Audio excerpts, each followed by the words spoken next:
Hey everybody, welcome back. This is DS Yvonne at reprogrammingmind.com, and my videos have been receiving quite a few questions and comments regarding meditation, in particular asking what's the best meditation and what meditation is the best for heart coherence. And I think that's kind of a difficult question. It's like asking what's the best color. I mean, it really all depends. And on top of that, there's also more involved with that because there's different purposes for each meditation. But in any case, I think the best person to be giving an answer on that is probably Joe Dispenza.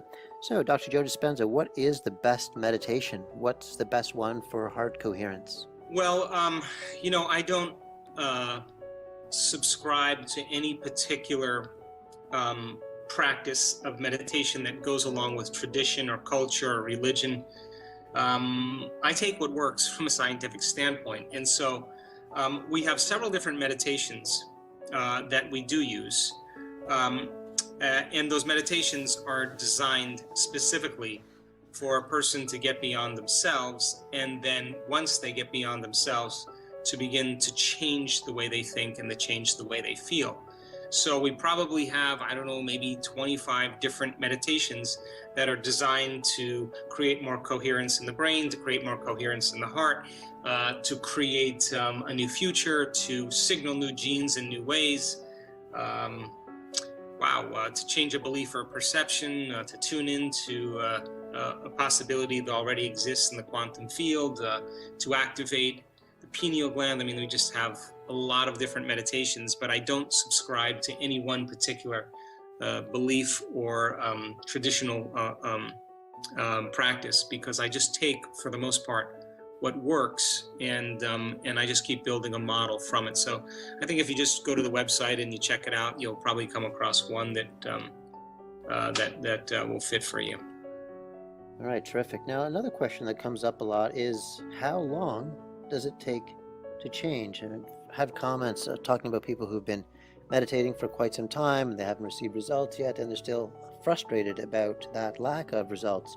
So how long would you say is the normal or average amount of time frame, if you could, for being able to notice and create transformation? Well, I've changed my beliefs and thoughts about it significantly, just because, I mean, we've witnessed so many amazing things. I have seen people transform in one experience. I mean, they have an inward experience that's more profound than any external experience they've ever had in their life, and as I talked about earlier.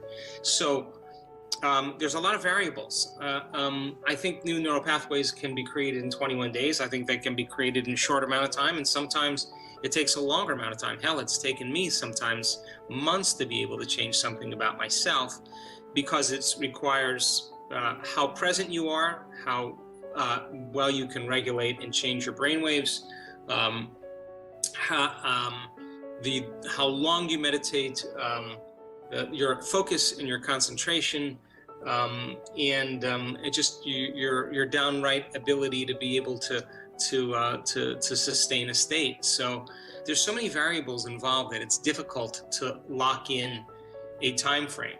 But I think that people who even spend 20 minutes a day in meditation, me, I spend more than that because I like it. I like the way I feel when I do it. I never like to get up from my meditation until I feel like the person I want to be. And some days it's easier than others, and other days it takes me a lot of effort. But the key is that I know when I'm there and I know when I'm not. And I typically don't get up, even if it takes me an hour or more, until I've gotten beyond myself. And so the technology that we use and the teaching tools that we use allow people really to practice with a 20-minute meditation or an hour meditation or an hour and 20-minute meditation or a 45-minute meditation. To me, it's just like anything else. If you're present and you're aware and you're conscious and you're all in and your energy is right, it will be easier than if you're laying down in bed and you're half into it. It doesn't work, because you'll fall asleep, or you're not present, or you're distracted, and I think there's just too many variables. But we know in some of the work we've done is that I've been more surprised, I think, than anybody. We've seen it happen in just a day or two in some of our advanced workshops, because people come ready, and we're in and out of meditation all day long, and I'm attempting to move a community of people from one state of mind into another state of mind, and really just get them to believe in how unlimited they are. And boy, a lot of people lock into that. So it could happen in 4 days. It just depends on a lot of different variables. But you can meditate as much as you want. It's just that for me, the time isn't as important as the quality in which you do it. And another question that comes up a lot is, what's that meditation experience like? So how do you know when you're really connecting to the heart? How do you know when you've got that relationship going on between the heart and the brain that really allows that coherent signal to be broadcast? So let's say what it's not. How's that? Because once you realize what most people do, and look, people wake up in the morning. Where you place your attention is where you place your energy. That's the law. So you wake up in the morning, you start thinking about the emails you have to check, and the shopping you have to do, and the meetings you have at work, and the people you have to respond to in your texts, and the places you have to go. The moment you start that process, your body's being drawn into that future, because that's where your attention and your energy is. If your attention and your energy is in the past, and you're feeling discouraged or unhappy or unworthy, then if your attention is on your emotions, then your energy is in the past. So then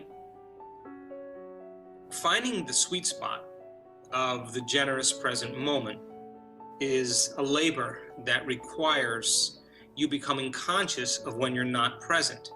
So people, when they're sitting and doing their meditation, they're thinking about their coffee.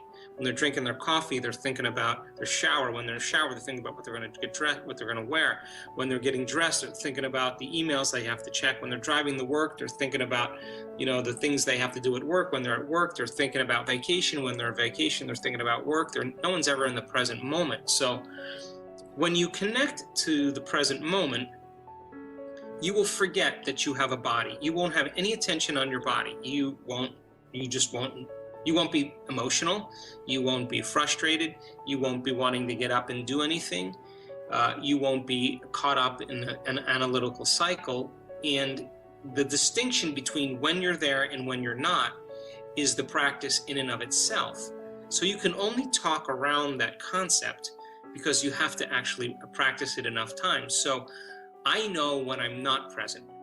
And because I know when I'm not present, I know when I am present. And when I am present, it's no different than hitting a tennis ball in a sweet spot.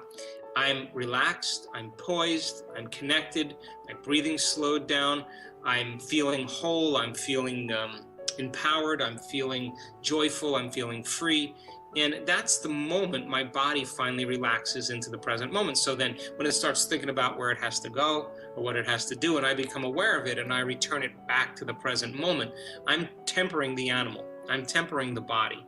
Then it starts getting emotional and frustrated and impatient. Now I know I'm in the past. My brain waves are going into beta, high beta. I stop, I return back to the present moment. I'm training an animal to sit and to stay. And if I keep doing that, sooner or later, there's a liberation of energy. That's the best way I could describe it.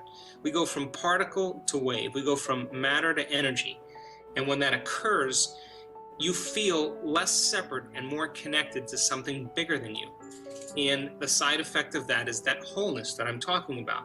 You start feeling more whole or more in love with life. And I call that the natural state of being. So all the things you thought you wanted, when you finally arrive at this place, you no longer want because you feel like you already have them. That's when you're no longer in lack or duality or separation.